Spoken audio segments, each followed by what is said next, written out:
What if everything that you learned about giving people multiple chances is actually exceedingly unhealthy?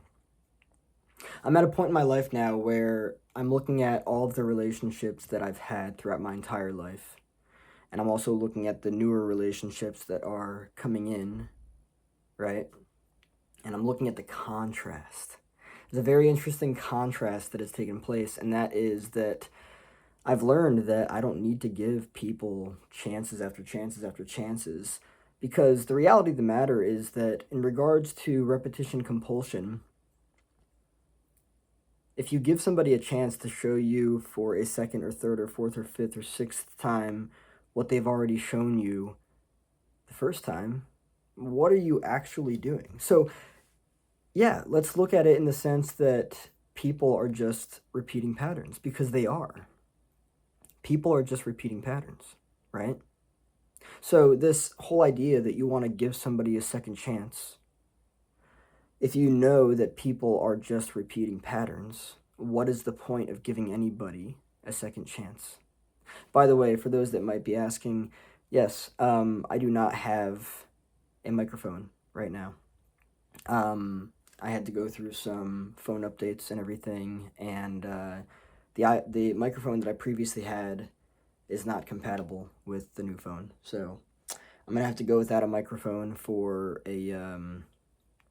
don't know, a couple days or something like that. I'll be able to get that updated. But anyway, getting back to the message, um, I understand that for some people it might feel harsh to not give chances, second, third, fourth, fifth, sixth, seventh, eighth, ninth, 10th chances. Because it's like, well, be lenient on them, be kind to them, be this, that, and the other.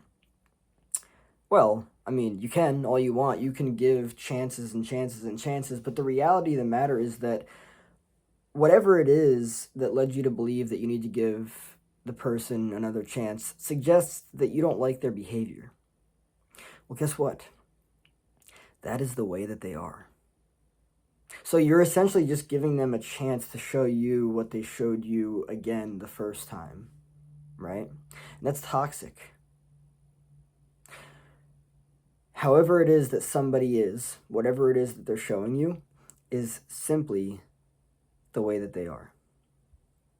Now, I understand a lot of people might not like to hear that. And you might also feel like, well, maybe if I just wait around, maybe if I just give them a chance to change, they're going to change for you?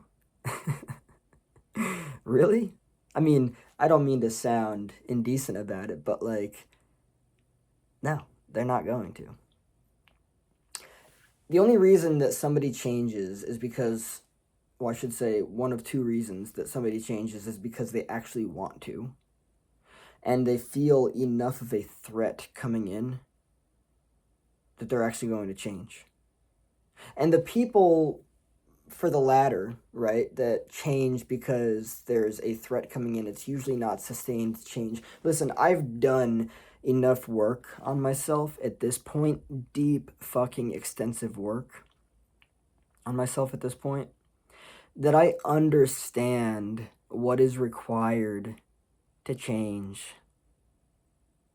And I don't know, I'm still learning more, but I don't know if this is just a belief based on my experiences. Changing yourself is exceedingly fucking challenging. It really is.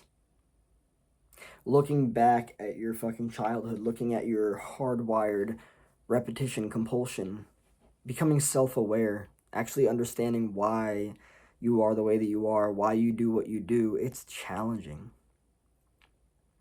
This is nothing, in my honest opinion, that a fucking weekend seminar can flip for you. This is nothing that one session can flip for you, right? The way that people are, what they are showing you is who they are. And it's really just that simple. It's that simple. So I hope that this leads people to reconsider this whole idea of chances because, quite honestly, chances is a fucking toxic dynamic. It really is. It's unhealthy. And it leads you into the same shit that you were in back then before. Right? And so, say for instance, you give somebody one chance. I mean, the reality of it is, for me, whenever I give somebody a chance, it's because I'm meeting them for the first time. That's the chance. That's the chance. You've got one chance, right?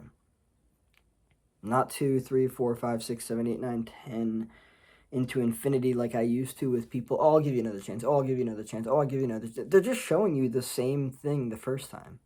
That's all that it is, right? That's the reality of it. Who somebody shows you that they are is who they are.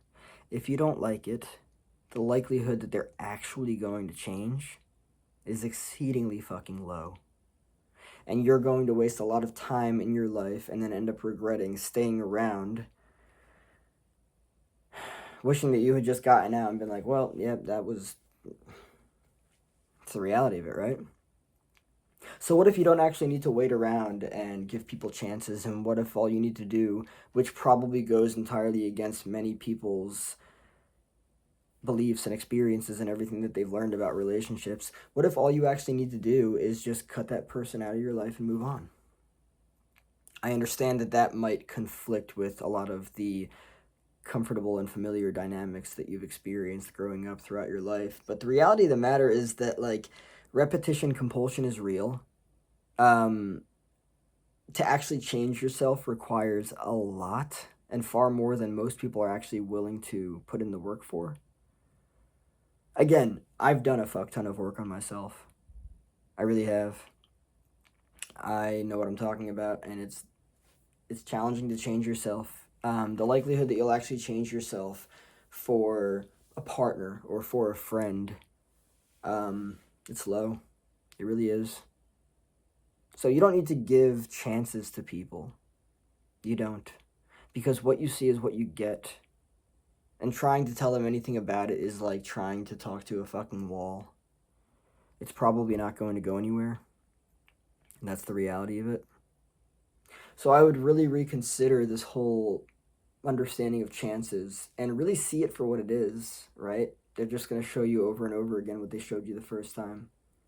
And by the way, let's go into another scenario. Imagine if they were to show you something new and better, right? That fresh start. That might only last for a very small amount of time. And that's the reality of that. Yeah, that might only last for a very small amount of time. It's kind of like this. I'll leave this metaphor to kind of like help people out, right?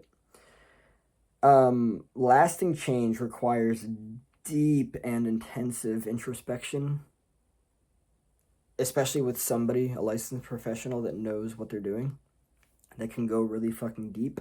And it requires just a lot of just going into yourself over and over again, day after day after day, month after month, year after year. And